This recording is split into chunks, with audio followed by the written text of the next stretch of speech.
大家好，我是杰奇，欢迎来到专利洞察。你知道吗？在科技圈有一家公司它不是靠卖电脑或伺服器赚最多钱，而是靠卖专利撑起一座金山，连续将近30年都是美国专利数量的冠军它就是 IBM。很多人对 IBM 的印象可能还停留在蓝色巨人、大型主机、ThinkPad， 后来卖给联想那你可能不知道 IBM 的专利帝国才是它真正的隐形金库。那 IBM 到底怎么做到的为什么它可以靠专利赚几十亿美金？今天我们就来聊聊这段几乎无人能及的专利王者传奇。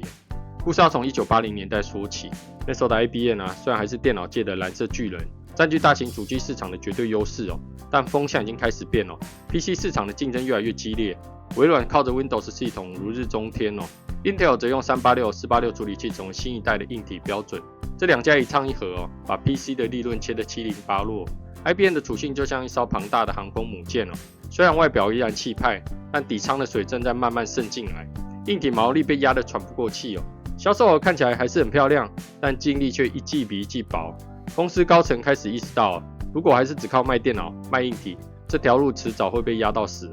IBM 就想到了一个在当时几乎没人玩过的大招把专利变成商品。不是说以前没有人授权专利而是没有人像 IBM 这样准备把专利授权当成一门核心生意来经营。别忘了IBM 本来就拥有庞大的研发帝国，每年研发的预算动辄几十亿美金横跨大型主机、微处理器、资料库软体、印表机零件、网络协定，你能想到的资讯技术几乎每个领域它都有专利，而且数量多到可以叠成一座摩天大楼只是过去这些专利几乎都是防御型的就像盔甲一样，用来保护自家产品不被别人抄袭，或在被告时拿出来反击。真正用来赚钱那还真的没有系统化去做过。到了1990年左右IBM 决定要把这件事情产业化，他组建了一支专门的授权团队，找来业界有名的谈判高手马歇尔·菲尔普斯来领军，给团队下的 KPI 非常直接把我们的专利送出去赚钱不管是收权利金还是直接卖掉都行。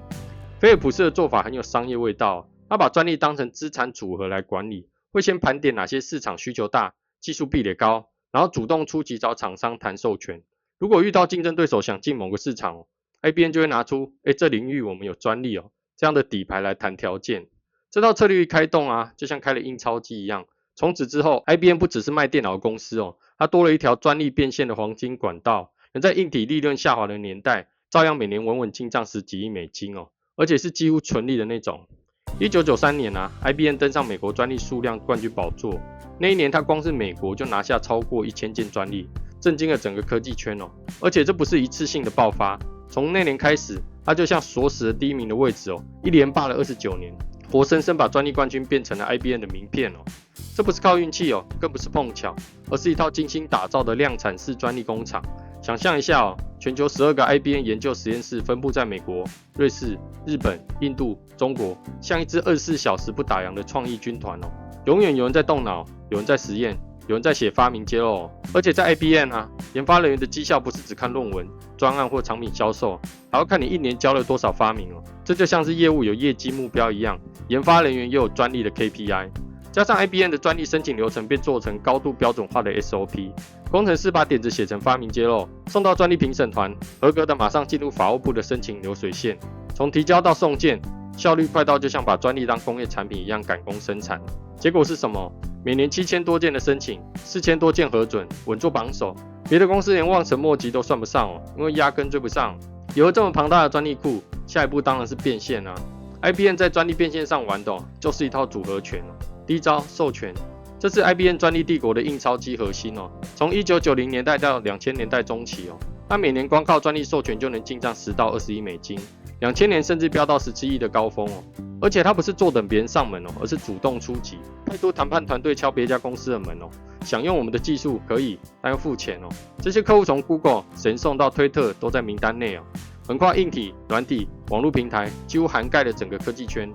第二招转让，有些专利 IBM 自己不打算用也不想继续维护，就干脆卖掉一次收线。最有名的案例是2011年 Google 为了强化 Android 的防御力一口气从 IBM 买走了上千件专利，那感觉就像是 Google 一次性买了一套专利盔甲，直接武装到连牙齿都有护甲第三招诉讼与和解， IBM 虽然不是专利流氓但遇到侵权绝不手软。2018年他告 Groupon 侵犯电子商务专利，陪审团一开始就裁定应赔8250万美元，最后双方以5700万美元和解还签下长期授权这就像一边收钱，一边把对手变成自己授权的长期客户哦。更高明的是 ，IBM 不只用专利收现金，还用它来换取战略资源。它会与其他科技巨头签交叉授权协议哦，我让你用我的专利，你让我用你的专利，互不告来告去哦，换取彼此的研发自由。这种操作的好处是 ，IBM 几乎能在所有技术领域放心布局，从 AI 到云端，从半导体到区块链，想做就做，因为它背后有一座专利防护墙。不过，专利帝国也不是永远无敌的哦。到了2020年之后啊，IBM 发现了一个很现实的问题，虽然它还是美国专利榜的常胜军，数量依旧惊人，但里面并不是每一件都能卖高价赚大钱。很多专利是延伸性改良或是防御性布局哦，虽然有战略价值，但在授权市场上的含金量并不高哦。所以2022年 ，IBM 做了一个外界看起来很反常的决定哦，不再追求件数第一，它把目光集中到真正能定义未来的技术领域啊，量子计算、人工智慧、混合云、半导体制程。结果那一年啊，神送以8513件专利登顶。IBM 以4743件退居第二，结束了29年的连霸。外界有人惊呼蓝色巨人跌落神坛哦，但事实上，这更像是运动员减脂增肌，丢掉不必要的负担，专注锻炼核心肌群，让专利组合更精实、更具攻击力。你可能会问啊，靠专利真的能养活一家科技巨头吗？对于 IBM 来说，答案是当然可以，而且养得很好。专利授权和转让啊，长期占了它总利润的一大块，而且这几乎是纯利润。技术早就研发完成，专利一旦核准啊，之后不需要再投入大量成本，就可以不断的收授权费或一次性卖掉。这就像是音乐人拥有一首经典歌的版权，唱片早就录好，但每次电台播放啊、影视配乐、广告使用都能一直收钱。更关键是哦，这条收入曲线不会像硬体销售那样大起大落。即使 IBM 的主力产品线转型， PC 与伺服器的销售不如从前，它依然能靠专利组合维持稳定的现金流，甚至在产业低潮时反而显得更抗跌哦。回头看 IBM 的专利帝国，它成功的核心其实就3个关键：一、持续高额研发投入，就像水库要有源源不绝的水源，专利库要能常年供应，就必须不断产出新的发明哦。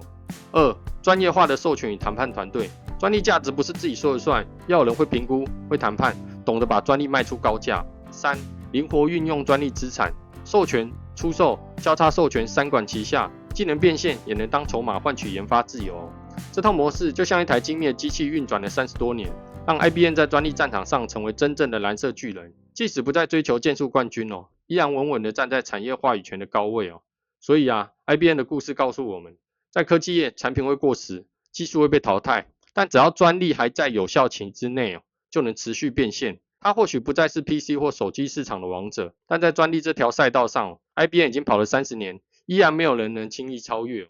那么你觉得未来还有哪家公司能挑战 IBM 的专利帝国？留言告诉我。好，这次的故事就讲到这边，我是杰奇，解析专利带你秒懂创意。谢谢你看到最后，我们下次见，拜。